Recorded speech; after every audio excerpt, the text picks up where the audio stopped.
Hey, what's going on everyone? So with the game being out for over 20 years, I thought I would research a bit on the history of Tekken. Turns out, there's a ton of cool stuff incorporated into Tekken that I never knew about, including Easter eggs, secret moves, and overall interesting stuff. So I thought I'd throw together a quick vid to share what I found with all you guys. So let's cut the chit chat and get straight into 96 things you might not know about Tekken.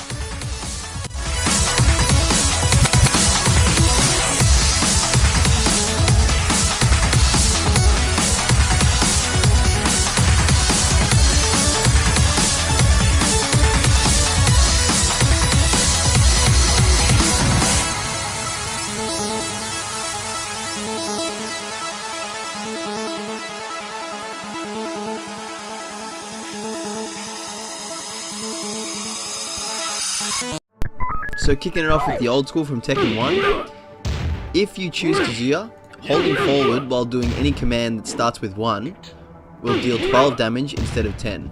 So as you can see in this vid, 112 does a bit more if you hold forward.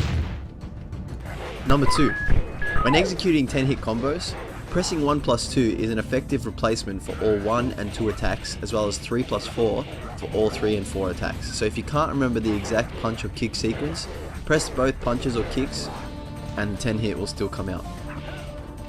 Number 3.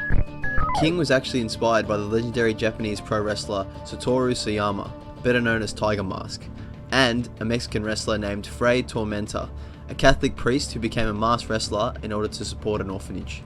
So coming in at number 4, not surprisingly, King also shares moves with other fighting game wrestlers, such as the Giant Swing, also used by Wolf Hawkfield from Virtua Fighter, Bass Armstrong from Dead or Alive, Antonio Cesaro from WWE 2K, and R. Mika from Street Fighter V. In King's Tekken 1 ending, the children are actually real children and not computer generated graphics. This is the first time a fighting game did this. And I gotta say man, hopefully it's the last. Tekken is the only game to have ever shown King's full face. It can be seen during the console intro on the PS1, before he puts on his mask. Martial Law and Paul Phoenix make playable guest appearances in the PS2 game Urban Reign, another game made by Namco. Number 8, Paul is the only character in the cast without an instant while running attack, but he does have Death Fist. Number 9, Nina is the first and only character in the Tekken series to get their own game, Death by Degrees. Number 10, at 43 years old, Nina is actually the oldest female human character along with Jun Kazama. And at number 11, Nina is actually Irish, but she does not have the Irish accent at all. Number 12, it is said that Nina actually shares a lot of similarities with the character Samus Aran, specifically in her Zero suit. Number 13. Yoshimitsu's appearance is actually based on a character named Tyra, another one of Namco's characters who appears and is the main character in the game Genpei Tomaden, and its sequel, which were games only released in Japan. Yoshimitsu is one of the few Tekken characters to have a website dedicated to the fans, called manjikai.com. Although it probably started out as all things about Yoshimitsu, it now acts as a regular Tekken news gaming website. Paul's ending cutscene shows him performing his Burning Fist move with his left arm, while in-game he performs this move with his right arm. The Armor Kings are mostly based on the masked wrestler Black Tiger. The first Armor King was based on British wrestler Mark Rocco's depiction of Black Tiger, and the second was based on the late Mexican wrestler Eddie Guerrero's depiction of Black Tiger. However, their depiction of wearing spiked shoulder pads and spiked wrist cuffs make Armor King 1 and 2 look like a combination of Demolition and the Road Warriors. This is actually one of my favourite ones. Number 17. To unlock Devil, the player must beat the Galaga game while the game is loading and get a perfect score on all 8 stages. Then, once that happens, you go into the game, select Kazuya and press start, and you'll unlock Devil. Pretty cool little Easter egg if you ask me. The tiger's head design at the back of Heihachi's karate gi in his primary outfit is for the memory of his ex-wife Kazumi, who also has a pet tiger. It is possible through a bit of hacking through the game's files to see Kunimitsu with no mask. However, her eyes are still closed, so it is still unclear whether she is blind or not. Li Xiaolan's name is similar to the stage name of Bruce Lee, which is Li Xiaolong, which means little dragon. It was likely this was done intentionally. Wang Jinrei bears a striking resemblance to Master Roshi from the Dragon Ball franchise, Genfu from the Dead or Alive series, and Shujinko, the main protagonist from Mortal Kombat Deception. In fact, Shujinko's Deception render bears a striking resemblance to that of Wang's from Tekken 5 DR, sharing a similar stance as each other. Originally, Tekken was to be titled Rave War, but the development team later renamed the game Tekken. I actually kinda like the name, I wish they kept it. In Jack's ending video, a machine connected to Jack is named System 11, which is the name of the arcade hardware used in both Tekken and Tekken 2. Marshall's 2P outfit resembles the costume worn by Son Goku, the protagonist of the Dragon Ball franchise. Now that's pretty cool. They should have brought that back. Michelle is one of the few characters, aside from Heihachi and Yoshimitsu, to have a sidestep command, something that would go on to become a standard feature in later titles. So, Paul Phoenix, in his ending, martial law's ending, and a few artworks of the game, he's shown wearing 2 earrings in his left ear. Since these earrings have been removed since then, one can assume it was an unplanned detail. More of Yoshimitsu's unarmored body can be seen in Tekken 2 than in any other Tekken game. If Yoshimitsu loses by a time up in Tekken 2, his pose, where he's sitting on the floor in Indian stance, is the exact same pose as Mitsurugi losing in Soul Edge, another game developed by Namco, which would later be called Soul Calibur. If left standing idle in practice mode, a thought bubble containing the character's interest will appear above their head. This one's pretty popular, I'm sure you guys know this one. The existence of Kazumi Mishima was alluded to for the first time in Tekken 2. The words Heihachi and Kazumi can be seen carved into the floor of Heihachi's Pagoda Temple stage.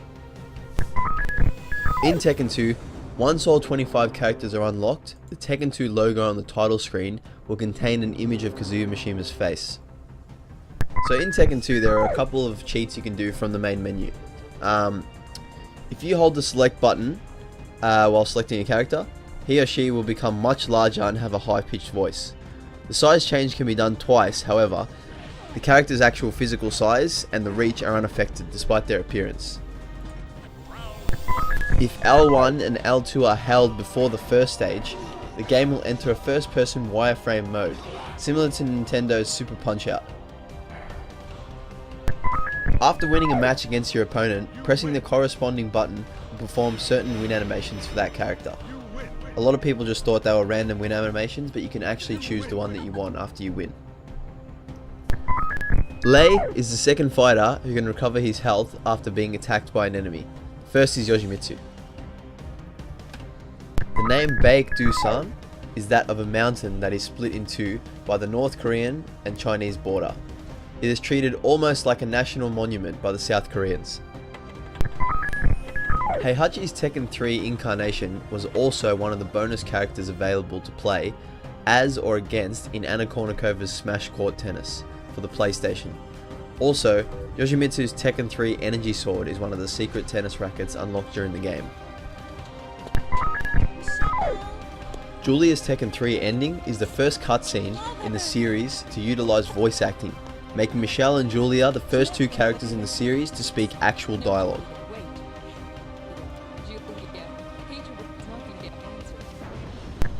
If Nina slaps any female character, the opponent may retaliate by slapping Nina back, done by pressing 2 or 2-2. Technically speaking, this can go on forever, as Nina herself can retaliate to the slap, but only if both characters only slap once per turn. Yoshimitsu was given new vocal sound bits in this game, alongside his old ones. These new voices, however, make him sound somewhat demonic. His appearance in this game is also noticeably more menacing as well. Yoshimitsu's sword also glows in this game. The reason for this is because he now wields a sword possessed of demonic power, explained in Tekken 6. Anna is one of the few characters to have a third costume in this game. It is unlocked by playing as her 25 times. In Tekken the Motion Picture, Lee's outfit perfectly matches Kazuyu's purple suit outfit from Tekken 2. This one I find very interesting. Jun must have been heavily considered for Tekken 3, as her portrait, voice, and some moves can be found on the arcade version of the game through hacking. I don't know why, but they removed her from the final game. Eddie is actually considered a master. So not many people might know this, but the colour of his cords are actually a sign of rank in Capoeira.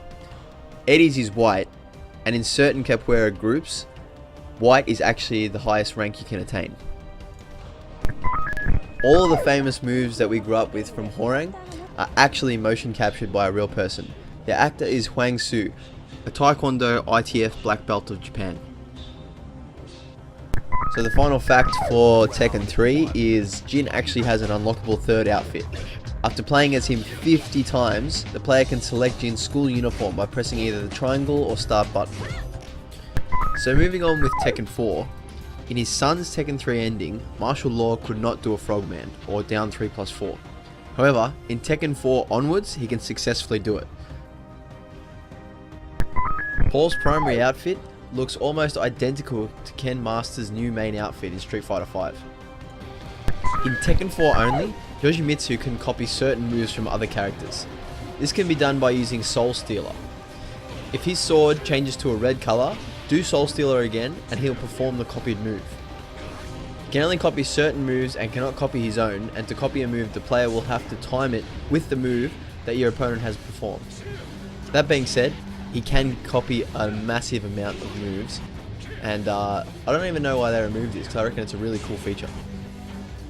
It is actually possible to play as Eddie in Tekken 4. All the player has to do is go to Christie and press triangle. Tekken 4 is the only game in the series where characters can freely move before the fight actually starts. There is a clip for Kinjin, who at the time was not a proper character, but an unused name for Tetsujin's gold palette swap in Tekken Tag Tournament. There is also a voice clip for Enjin, which suggests that a new Mokujin variant was to be added. Okay, so moving on to Tekken 5. Modified Gunjack is the first boss of Devil Within. Created by Dr. Abel, it is a fully armoured version of Gunjack. Attacks include cannon blasts and machine guns. Gunjack has an unlockable third outfit. After playing as him 10 times, selecting him with either triangle or the start button will give him the appearance of Jack 2. Law's 1P pants in Tekken 5, 6 and Tekken Tag resemble Maxis in Soul Calibur 2, 4 and Soul Calibur Broken Destiny. One of Nina's moves, Sadistic Cupid, which is forward 2, causes an opponent to lose their KO screen. If Nina performs certain moves on Brian Fury, he will do a Sadistic Laugh. The moves are Bad Habit, which is counter hit forward 3, and Twisted Mind, down 3+4. That's some BDSM shit. Yoshimitsu has a special move that only works when fighting Brian Fury. The move is an imitation of Brian Fury's taunt, meaning that Yoshimitsu will lift his knee and wave his fist, but instead of laughing like Brian, he spews noxious gas from his mouth. He also does this in Tekken 7, as you can see. Yoshimitsu's main appearance in Tekken 5 and Tekken 5 DR bears a strong resemblance to Garuda from the Street Fighter EX series. Anna's win quote, "I don't have time to play games with you," is exactly identical to Helena's pre-fight quote in Dead or Alive 5. Ganryu has a special move that only works against Julia Chang, although it has no actual purpose and is purely for comic relief. The move involves him running after her and then hugging her. Ganryu can do nothing more from this point, but Julia can slap Ganryu when he lets go. Lee can actually be customized to resemble Tuxedo Mask from the widely popular anime series Sailor Moon. Hwoarang has short and styled hair for the first and last time. Steve's unblockable move Hellfire, which is quarter circle back forward 2, is the only unblockable attack where damage can be reduced by blocking it. When blocked, its properties also change. Tekken Tag 2 has over 30 special win poses with certain characters. In Tekken Tag Tournament 2, the characters can be customized to represent Mario, Luigi, Peach, and even Ganryu can be customized to represent Bowser. When Yoshimitsu talks, it isn't subtitled, even if the subtitle settings is put on all. Using Devil's Inferno on Prototype Jack, Jack 2 or Gun Jack will cause them to go berserk and run towards Devil or Angel and deal them damage. Characters in this game have specific items that can only be equipped to that character. There are over 20 in this game and they are in fact comboable. In Tekken Tag Tournament 2, if the player leaves Prototype Jack alone for about 6 seconds, he will shut down and reboot himself. In Tekken Tag 2, if the player performs Bob's down 1+2 2-1 while having the boxing gloves equipped, he will perform an alternate key charge. After doing Lars's stomp, he can actually keep the pose going for a taunt. Dragunov's sweep can actually be just framed in this game, resulting in the counter hit version. If you perform Heihachi's 3-4 more than once in a row, he begins to take damage and get hurt. Martial Law can actually perform a floor taunt where he bangs the ground and he's angry and gets up. Alright, so moving on with Tekken 6. Jack 6 can also be customized to resemble Optimus Prime from Transformers and T-800 from Terminator 2 Judgment Day. Law, on the other hand, can be customized to resemble a 1960s version of Robin the Boy Wonder from the Batman series and Kenshiro from Fist of the North Star. In the Tekken 6 art book, Namco answers the question about Yoshimitsu's species once and for all. They stated, quote, "Fans often say he looks inhuman, but the character setting is that there is actually a human inside the armor." Yoshi can also be customized to resemble Raiden from Metal Gear Solid series. Eddie can be customized to look like and may have even inspired the character Bob Makihara from the Tenjo Tenge series. Eddie is the only male character to slap his opponent while he is mounted on them. Every other male punches their opponent. If Hwoarang uses his baseball bat item move on Alyssa, instead of being swatted away, she'll collapse with her head knocking off. If you customize Jin with the item Devil Face and press up +1/+2 during the match, he will fire Devil Jin's Hellfire Blast Beam upwards. If the player selects Kazuya using the Combat Jacket item, his Wave Dash throw will now have a different animation where he points the gun to the back of the opponent's head. Sergei Dragunov can be equipped with the SVD sniper rifle, but the player also needs the tactical goggles to use it. If the player has up to 10 million points in arcade mode, they will fight a different version of Azazel, titled Gold Azazel. So moving on with the final game, Tekken 7. Jack 7 can also use mimicry, which means he can also copy other people's moves, much like Mokujin. In Fated Retribution, Hwoarang is the only character to have more than one raise drive.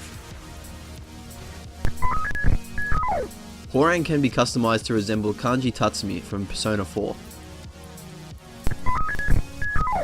The character Iron Surfer, played by Stephen Fung in the Hong Kong action movie Avenging Fist, bears a striking resemblance to Hwoarang in both looks and fighting style. Heihachi can be customized to look like Raiden from the Mortal Kombat series. Claudio Skyen Nova, or his hop kick, resembles Raphael's Vicious Moon and also Rugel's Genocide Cutter. If Lars's raise drive is blocked, the player can go directly into his unblockable Zeus straight after. While he himself does not make an appearance in-game, Devil Jin's fighting style is available in Soul Calibur 5 as an available option in character creation mode. Users with this style will not only be able to use his laser attacks, but will also allow the character to sprout black wings when using certain moves. And for our final thing you may not know about Tekken is In episode 94 of iShield 21, there is a game someone is playing in the arcade with no names that very closely resembles Nina Williams and looks a lot like Tekken. Thanks very much guys for watching. If you made it all the way to the end, then grats. If you just flicked through, grats as well, and I hope you enjoyed. Take it easy guys, see you next time.